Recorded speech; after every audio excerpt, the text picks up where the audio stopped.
आज के इस विश्लेषण में सीधे काम की बात करते हैं। दुनिया की बुनियादी व्यवस्थाओं में इस वक्त एक बहुत बड़ा बदलाव हो रहा है। अर्थशास्त्र और हेल्थ केयर से लेकर शिक्षा और ग्लोबल पॉलिटिक्स तक हर जगह एक भारी शिफ्ट देखने को मिल रहा है। हम पुरानी व्यवस्थाओं से निकलकर एक बिल्कुल नई वास्तविकता की ओर बढ़ रहे हैं। आज हम इन्हीं बड़े बदलावों को डीकोड करेंगे, वो भी एकदम सटीक तथ्यों के साथ, ताकि हम समझ सकें कि आखिर चल क्या रहा है। तो आज की हमारी चर्चा का रोडमैप कुछ ऐसा रहेगा। सबसे पहले सोने पर दुगना आयात शुल्क, फिर अमेरिका चीन की आर्थिक टक्कर, भारत की पहली अल्जाइमर दवा, नीट परीक्षा का मौजूदा संकट, मक्के से बनने वाला एथनॉल ईंधन और अंत में एक बहुत ही दिलचस्प टॉपिक, प्रस्तावित इस्लामिक नाटो गठबंधन। ये 6 टॉपिक हमें बताएंगे कि हमारा सिस्टम कैसे और क्यों बदल रहा है। चलिए, सबसे पहले टॉपिक पर आते हैं, सोने पर आयात शुल्क का दोगुना होना और इसका हमारे रुपये से क्या कनेक्शन है। हम भारतीयों को सोने से कितना लगाव है, ये तो हम सब जानते हैं, लेकिन क्या आपको पता है कि अंतर्राष्ट्रीय स्तर पर इसका सीधा असर हमारी अपनी करेंसी यानी रुपये पर पड़ता है। अब जरा इस 18.4% के आंकड़े को देखिए। ये कोई छोटा मोटा नंबर नहीं है। केंद्र सरकार ने सोने और चांदी के आयात पर जो टैक्स लगता था उसे 9.2% से बढ़ाकर सीधे दोगुना यानी 18.4% कर दिया है।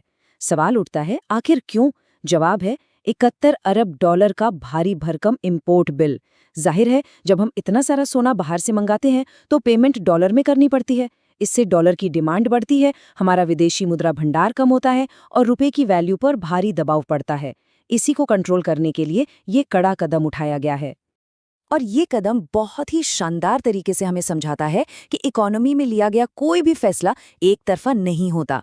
इस टैक्स बढ़ोतरी के कुछ एकदम साफ फायदे हैं, जैसे विदेशी मुद्रा भंडार की सुरक्षा, रुपए में स्थिरता और गैर जरूरी इंपोर्ट में कमी। लेकिन तस्वीर का दूसरा पहलू भी है। जो छोटे और मझोले व्यापारी हैं, हमारे जो एक्सपोर्टर्स और ज्वेलर्स हैं, उन पर इसका दबाव पड़ेगा। और हाँ, टैक्स ज्यादा होने से तस्करी या इलीगल तरीके से सोना मंगाने का रिस्क भी काफी बढ़ जाता है। तो कुल मिलाकर ये एक बहुत ही डेलिकेट बैलेंसिंग एक्ट है।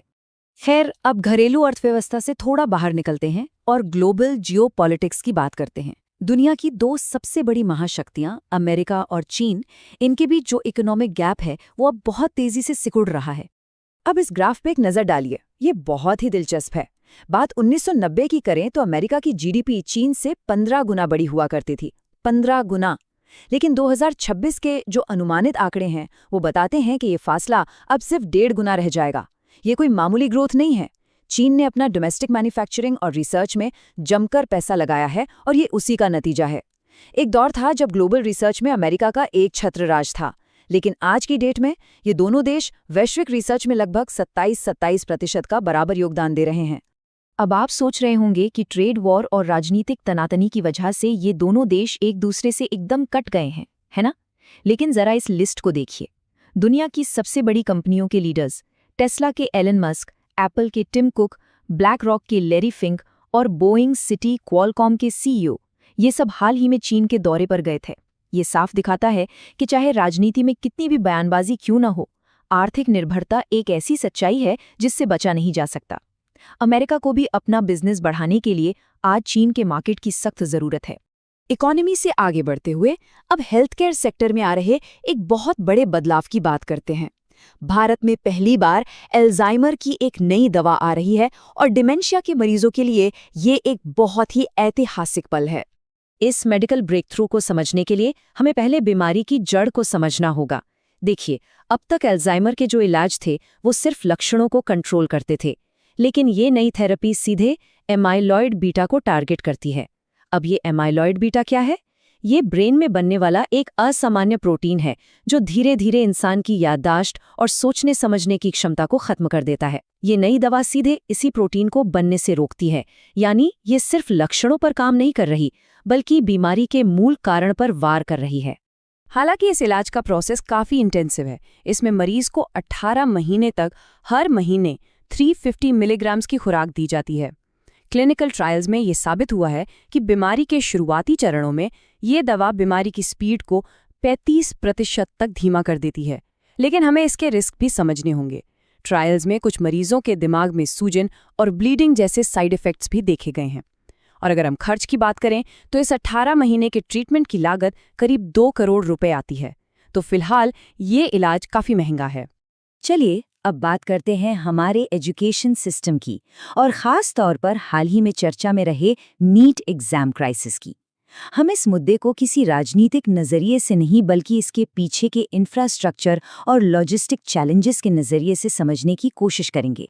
तो असली मुद्दा क्या है, वो इस तुलना से एकदम साफ हो जाता है।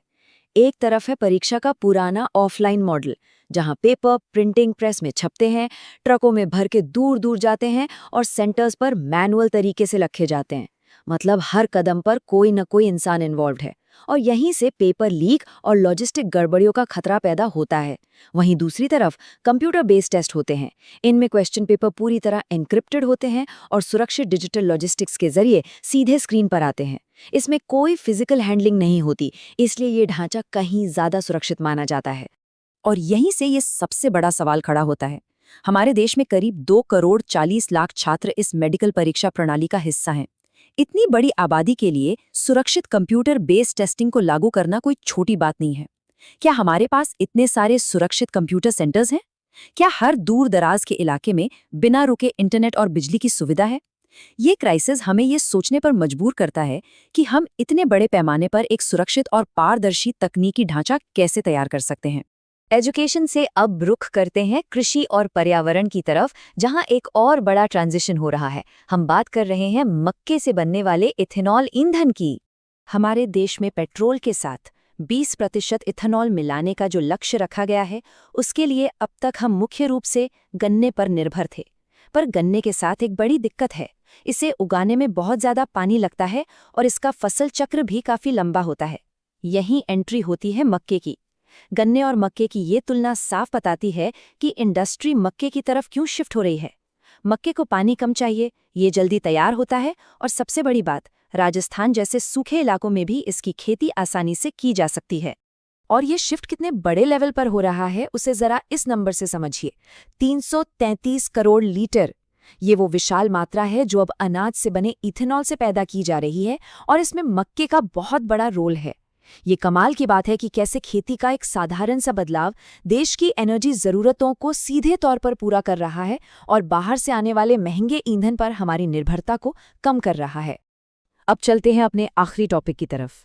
ये एक बहुत ही दिलचस्प जियोपॉलिटिकल प्रस्ताव है। ग्लोबल लेवल पर एक नए सैन्य गठबंधन की चर्चा हो रही है, जिसे इस्लामिक नाटो का नाम दिया जा रहा है।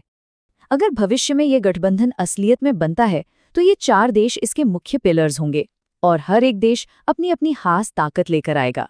जैसे पाकिस्तान के पास परमाणु हथियार की क्षमता है, तुर्की जो पहले से ही नाटो का सदस्य है, उसका डिफेंस सेक्टर बहुत ही एडवांस्ड है। सऊदी अरब इस गठबंधन को अपनी बेहिसाब तेल संपदा और आर्थिक संसाधनों का सपोर्ट दे सकता है, और कतर जिसका कूटनीतिक प्रभाव बहुत मजबूत माना जाता है, वो एक रणनीतिक बढ़त दिलाता है। हालांकि ये अभी सिर्फ एक प्रस्ताव है, लेकिन ये दिखाता है कि दुनिया में देश अपनी सामूहिक सुरक्षा के लिए कैसे नए तरीके और गठबंधन खोज रहे हैं। तो आज हमने देखा कि कैसे हमारे आसपास के सिस्टम तेजी से बदल रहे हैं। अब एक बड़ा सवाल आपके लिए, डिजिटल एग्जाम्स और नए ईंधन से लेकर महाशक्तियों के बदलते समीकरण और नए सैन्य गठबंधनों तक, आपको क्या लगता है इनमें से कौन सा बदलाव हमारे भविष्य को सबसे ज्यादा गहराई से प्रभावित करेगा? जरा सोचिए इस बारे में। आज के इस विश्लेषण में हमारे साथ जुड़ने के लिए आपका बहुत बहुत धन्यवाद। चीजों को गहराई से समझते रहिए और आगे बढ़ते रहिए।